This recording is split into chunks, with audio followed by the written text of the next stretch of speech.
એ પહેલી વાત કે માણસ આજના સમયમાં હોશિયાર કેટલો થઈ ગયો છે. એક કરશન દાદા નામના એક દાદા હતા.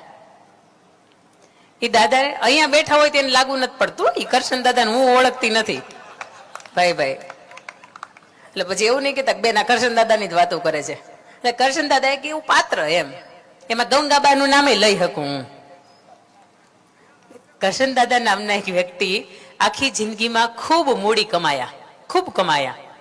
પણ આવી રીતનો સરસ મજાનો ઉત્સવ હોય ને એની અંદર તમે આમંત્રણ આપો એટલે કરશન દાદાને વિચાર આવે કે આપણી ખીચામાંથી 1-2 લાખ 5 લાખ ખંખેરવાના હશે એટલે આપણને ઉત્સવમાં આમંત્રણ દેતા હશે. કરશન દાદા એનો ગામનો ઉત્સવ હોય તો ભલે, એના કુટુંબનો ઉત્સવ હોય તો ભલે, ગમે એ ઉત્સવ હોય એની અંદર ક્યાંય ભળે નહીં. અને કોઈ સારા ધાર્મિક કાર્યો થતા હોય ને એની અંદર તો એ ભૂલે ચૂકે ન જાય. 5 વર્ષ પહેલા ચપ્પલ લીધા હોય ને તો ચપ્પલ 5 વર્ષ પછી યથાવત એમને હોય, જરી કેનું તળિયું ગહાવા ન દે. કંજૂસે એટલા. અને આખી જિંદગીમાં એને મૂડી ભેગી કરવાનું કામ કર્યું ભાઈ, કરોડો ભેગા કર્યા.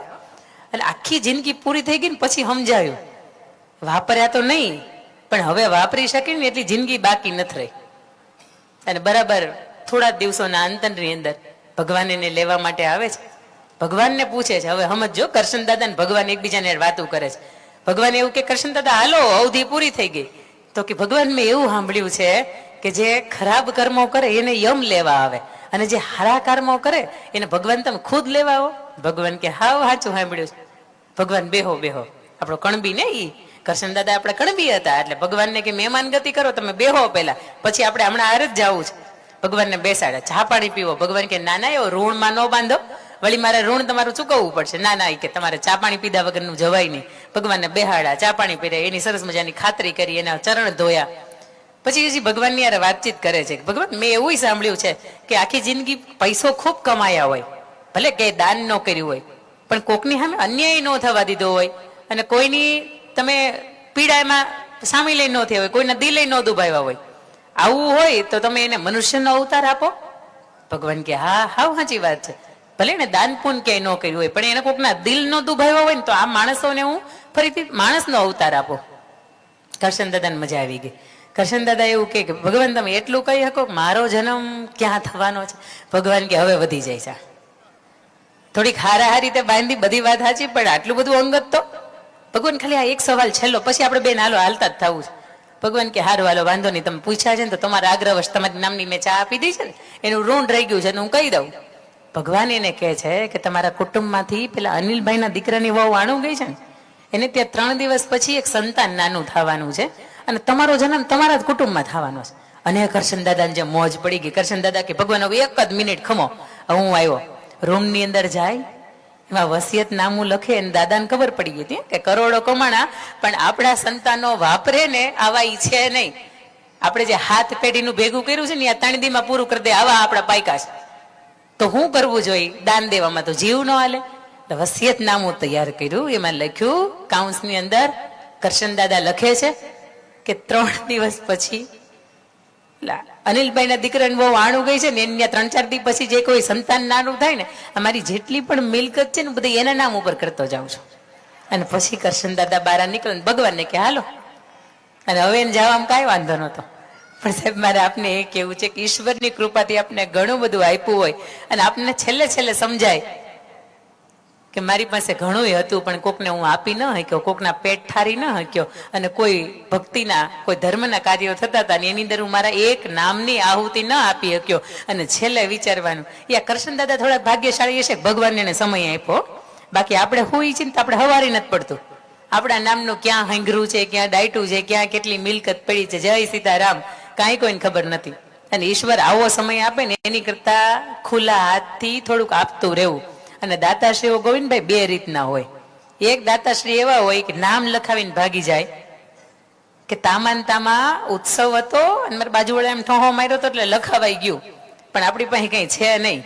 અને બીજા દાતાશ્રી એવા હોય કે તારો કે તેજ સે ચંદ્ર छिपे नहीं, सूरज छिपे नहीं, बादल छायो, रणे चढ़्यो रजपूत छिपे नहीं, दाता छिपे नहीं, માંગને આયો. દાતા એવા હોય કે એની પાસે કોઈ માંગવું જ ન પડે.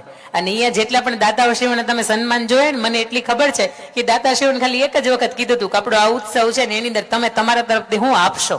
અને દાતાશ્રીઓ એની પાસે જે પણ ઈશ્વરની કૃપાથી મળ્યું હતું ને એ બા એને ખુલ્લા હાથથી, ખુલ્લા હૃદયથી, ખુલ્લા મનથી અહીંયા આપણને વરસાવ્યું છે.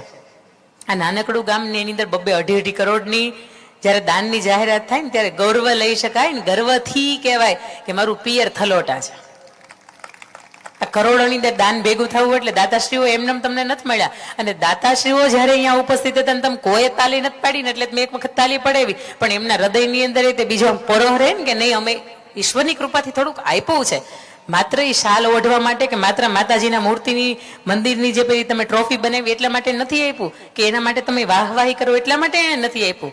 પણ દાતાશ્રીઓ બે રીતના હોય. મેં તમને કીધું એમ કે એક ઈશ્વરે આપ્યું છે ગોળા જેટલું ને એમાંથી એને ગ્લાસ જેટલું આપ્યું છે. અને દાતાશ્રીઓને મારે વાત કરવી છે ત્યારે બે પ્રસંગો મારે તમને કહેવા છે એટલા માટે કે અહીંયા ખૂબ દાતાશ્રીઓ હતા. અને મને હમણાં બેને એ જ કીધું કે બેન 4-5 દિવસથી એક ધારા સન્માન થાય છે. સન્માન એનું જ થાય અહીંયા કે જયારે એની અંદર કંઈક વાત હોય. મેં હંમેશા કીધું કે સન્માનની અંદર શાલ હું કામ એને ઓઢાડવામાં આવે ખબર છે કોઈ? શાલ હું કામ એને તમે ઓઢાડો? હમણાં તમે અમને ઓઢાડો જ છો, પણ હું કામ એને? એ એટલા માટે ઓઢાડો કે તમે ઢંકાયેલા રહેજો, ખુલ્લા નહીં પડતા. વાણીથી, વર્તનથી, તમારા ચરિત્રથી, તમારા માન મર્યાદા મોભાથી ક્યારેય તમે ખુલ્લા નહીં પડતા. આ એટલા માટે ઢંકાયેલા રહેજો. તમને એમ થાય કે હાર પહેરાવીને સન્માન કર્યું, હું કામ એને કરે? ઘણાને તમે જોયો હશે ને કે એના ગળાની અંદર હાર ન રહે, પણ એટલો મોટો હાર હોય કે બધા પકડી ઉભા હોય ને એ બધા જાજા હોય. માણસ તો અંદર દેખાતો ન હોય. આવા હારથી તમે સન્માન કર્યા હશે મને ખબર છે. આ હારથી આ પાછો વિડીયો એની યાર જોડીને મેચ નહીં કરે, ફરાવતા નહીં, પણ એ હારથી એટલા માટે સન્માન કરતા હોય કે એ માણસે એના જીવનમાં ક્યારે હાર નથી માની. અને હારનું તમને પ્રતીતિ કરે છે, એ સાબિતી કરે છે. હારથી સન્માન ત્યારે થાય જ્યારે જીવનની અંદર તમે હાર ન માનો, એ તો તમારા ગળેની અંદર હાર ઉતરે. પણ વાત મારે મૂળ અહીંયા કરવી છે તમને દાતાશ્રીઓની. એક ગામની અંદર એક સંત આવે અને સંત ગામની અંદર વિચારે કે ભાઈ મારે અઠવાડિયું રહેવું છે અહીંયા અને ગામના લોકોની સાથે મારે જીવવું છે. સંત જેવા ગામની અંદર આવે ને એટલે દાદા એ સંત હોય ને વિચારે, પોતાની દાદાની ઉંમર 60 વર્ષની ઉંમર થઈ ગઈ હતી અને સંત વિચારે કે મારે રહેવું ક્યાં?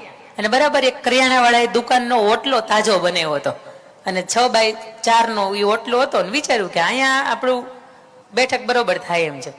પોતે રાતે સુઈ ગયા, સવારમાં ઉઠ્યા, ભૂખ લાગી, પોતાની જોડીમાં કઈ હતું નહીં એટલે તરત ઓલા કરિયાણા દુકાન વાળાને કીધું કે ભાઈ દેને કઈક. એટલે કરિયાણા વાળાની દુકાન તો તાળું કયો કે હજી હવારમાં બોડી નથી થઈ, પેલા તમે માંગવાનું ચાલુ કરી દીધું.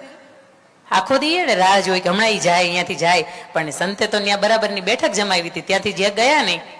4-5 દિવસ રોજ સંત માગે, સાધુ માગે કઈક ભાઈ દે ને, અને પેલો કરિયાણા વાળો ના પાડે કે ભાઈ મારી પાસે કાંઈ નથી તમે ઉપડો. એના જમાઈની સાથે વિદેશ વેપાર કરવા માટે ગયો, વહાણની અંદર સંપત્તિ ભરી હતી અને કોઈ સાધુ એને પૂછે કે આની અંદર શું છે, સંપત્તિ છે? એટલે પેલાને એમ થાય જો આપણે હા પાડશું ને તો આપણે દેવી પડશે. એટલે એ વાણીઓ અને એ જમાઈ એવું કે નહીં સંપત્તિ નથી, એમાં વેલા પાંદડા છે. અને પછી સાધુ કે કાંઈ વાંધો નહીં. સાધુને ચપ થવડ્યો ને એટલે બસ ઘણું એમાં આવી ગયું, થવડ્યો ને એટલે બસ ઘણું એમાં આવી ગયું. ઘણા પાસે ઘણું છે, હાથ વળતો નથી. અને દાદા શિવાની મારે બીજી વાત કરવી. અમારે સુરતની અંદર એક દાદા હતા, દાદાના ગામડાની અંદર જમીન, અને જમીનને બરોબર ત્યાંથી નદી નીકળે એટલે એની જમીન હતી ને નદીના કાપમાં વહી ગઈ. એટલે એની અંદર તમે વાવેતર ન કરી શકો, એટલે ગવર્મેન્ટ એના તરફથી જે કંઈ પણ પૈસા આપતા હોય ને એ આપી દે તમને. એ પૈસા આવ્યા, દાદાને 14 વીઘા જમીન હતી ને એમાંથી 2 કરોડ રૂપિયા આવ્યા. દાદા એની જિંદગીમાં કોઈ 2 કરોડ રૂપિયા જોયા નહોતા. અને બરાબર હવે દાદાને વિચાર આવ્યો કે 2 કરોડ રૂપિયાને મારે હંતાડવા ક્યાં? કોઈ વ્યક્તિ એવું કીધું કે ને કે દાદા એમાં તમારે ગોલ્ડ લઈ લેવાય, સોનું અથવા તો ચાંદી અંદર રોકાણ કરી દેવાય. દાદાએ ના પડી. દાદા કે ના રે ના, આ 3 લાખના ભાવનું લીધું હોય ને કાલે 2.5 લાખ થઈ જાય એટલે મારે મરવું. દાદાએ ના પડી કે આમાં સોના કે ચાંદી નથી લેવું. પછી એનો કોઈ બીજો મિત્ર હતો ને એને એવું કીધું કે દાદા એવું કરે કે બેંકમાં મૂકી દેવાય, તમને ગવર્મેન્ટે જ આપ્યું છે ને તો પછી બેંકની અંદર સુરક્ષિત જ છે, એમાં ક્યાંય તમારે જીએસટી ની રેડ બેડ પડશે નહીં. અમારે સુરતની અંદર હમણાં ધબી બોલે છે આ બાબતમાં. દાદા ના પાડે કે નહીં, ઓલા આલિયા માલ્યા જેવું કોક ઉઠી જાય તોય મને તકલીફ થાય ભાઈ, બેંકનું આખું ઉઠાંતરું થઈ જાય. અંબાડી પરિવારે લીધી ને કેટલાય કરોડોની લોન લીધી, જો ઈ બેંકની અંદર કે મારા નાણાં હોય એટલે બેંક તો નાદારી જાહેર કરી દે, મારે શું કરવું? અને કોઈ વ્યક્તિએ સરસ મજાનો સલાહ આપી કે દાદા તમે એમ કરો, હીરા લઈ લો. હીરા 2 કરોડ રૂપિયા તમે હીરા લ્યો ને, અમે એક નાનકડી ડબ્બીની અંદર તમે હાચવવા પડે. હાચવવાની કઈ મગજ મારી જ નહીં, બીજી કઈ ઉપાધિ જ નહીં. દાદા નક્કી કરે બરોબર છે, પણ જોવું પડશે સીવીડી છે કે નહીં અમારે. પછી અમારે સુરતની અંદર હાચા અને સીવીડીમાં 2 ફેર. 2 કરોડના સીવીડી લઈ લીધે મરી જાય, એના 4 કરોડ ન થાય, પણ ઓલા હાચા હીરા હોય ને એના 4 કરોડ થાય. દાદાએ નક્કી કર્યું કે એમાંથી હીરા લઉં. એમાં દાદાને બરાબર ના 24 હીરા આવ્યા. દાદા હવારમાં જમે ની પેલા ગણે 24, 1 2 3 4 5 થી 24 સુધી ગણે. બપોરે જમે ની પેલા ગણે, સાંજે જમે ની પેલા ગણે, પાછા મૂકી દે વ્યવસ્થિત. આવું 3 મહિના સુધી હાલ્યું. અને 3 મહિના સુધી ગણ્યા ને એટલે આની અસર મગજ ઉપર થઈ ગઈ. અને 3 મહિના પછી જયારે 91-92મો દિવસ હતો ને ત્યારે એને વિચાર આવ્યો કે આ તો મારા કાકરા થઈ ગયા છે. આ રોજ હીરા જે હું ગણતો તો એ તો મારા કાકરા થઈ ગયા છે. અને પછી એક નોકર એની આ રોજ રાત દિવસ રે, એનો અનુયાયી એક માણસ, એનો વિશ્વાસપાત્ર માણસ. અને નોકરે હસતા હસતા કીધું, દાદા જેને ગણવા હોય એને શું ફેર પડે? કાકરા છે કે હીરા છે, જેને ગણવા છે એને શું ફેર પડે? જેને સમાજ માટે હારા કામ માટે તો વાપરવા હોય એને ફેર પડે કે હીરા છે કે કાકરા છે. તમારા હીરાના કાકરા થઈ ગયા તોય તમારા સમાજ માટે કોઈ દી વાપરવા જ નથી તો તમને કાંઈ ફેર નથી પડતો. દાદા કોઈ દી સમાજ માટે એકાદો વાપરો ને તો ફેર પડે. ને ઘણા દાદા એવાય હોય કે એની પાસે ખબર છે કાંઈ નથી, બાની હયાતી નથી, અને હવે આ બે હોવું ની વચ્ચે બરાબર કોઈ હાચવતું નથી. એટલે એને છોકરાને બોલાવે, એને એવું કે ભાઈ અહીંયા તો મારી પાસે છે ને 4-5 ચાંદીના સોનાના રાણી સિક્કા છે, હોય 5 રૂપિયાનો 15 રૂપિયાનો સિક્કો ને એની યાર એક પાણકો હોય, ગોળામાં નાખીને રોજ ધબાધબી ખખડાવે. એટલે ઓલી બાયુને એમ થાય કે હા આ દાદાને સારી રીતે હાચવવી, આ દાદાને સારી રીતે હાચવવી. અને દાદા મરી જાય ને પછી વિચાર આવે કે ઓલા રોજ ખખડાવતા હતા, હાલો ને આપણે જોવા જઈએ, ભાગ તો પાડી. તઈ ખબર પડે કે અંદરથી એક પાવલી હતી, એક આઠાના હતા, એક રૂપિયો હતો, એક 5 રૂપિયાનો સિક્કો હતો અને એક કાકરો હતો. પણ દાદા બુદ્ધિશાળી ને એટલે આખી જિંદગીની સરસ મજાની સેવા કરાવીને ગયા. અને એ પરિવાર જયારે આપણે અહીંયા ઉપસ્થિત, કેટલા બહેનો એવા છે કે એને પિયર મળવા માટે આવ્યા છે. હાથ ઊંચો કરજો. આ ટાઈ ફિશ નથી કરતા ને તમારી? હા, વ્યવસ્થિત થોડોક આમ હાથ ઊંચો કરો, અંદર દબાઈ દીધો હોય. ઓકે ઓકે, અરે વાહ અરે વાહ. પાછળ એટલે મને ખબર પડે અમુક વાત મારી કેવી હોય ને તો તમે મળવા આવ્યા છો એ પાછા અહીંયા હાજર છો ને કરી એને એમ જીવે કે આવી ટાઈડમાં સાંભળવું કોઈનું, ઘરવાળાનું સાંભળતા ન હોય ને આપણે બેનનું સાંભળવા જાય કઈ. છતાંય તમે આવ્યા છો, ચલો તમારી હાજરી છે ને એનું નોંધ લઉં છું. વળી વધારે હાથ બારા કઢાવીશ ને તો તમને મજા નહીં આવે. તમે બરાબર કમઠાણ જમાવીને બેઠા છો. તમે ગામડાના મકાનની અંદર રહ્યા છો નળિયાવાળા? હા, તો અમારે અમુક વાત કરાય, નહીં તો ન કરાય. આ ભાઈઓને મજા આવે છે ને, મને કેમ એવું લાગે છે કોકના બેસનામાં આવ્યા છો એમ. હા, અહીંથી હોકારો દે, દાંત કાઢે. જમાઈ રાજા બેઠા છે વધારે હે ગોવિંદભાઈ? એવું કંઈક છે, કારણ કે જમાઈ રાજા હોય ને એને 10મો ગ્રહ કહેવાય. એટલે એને બોલતા, કોકને બોલાવતા, જાહેરમાં વાતું કરતા તેને થોડીક આમ શરમ લાગે. પણ તમે તો રાજા થઈને આવ્યા છો, હવે ગામના જ વધારો છો, જમાઈ રાજા તો ઓછા છે અહીંયા. આવ્યા છે કે નથી આવ્યા? હા તો પાડજો, આવ્યા હોય તો.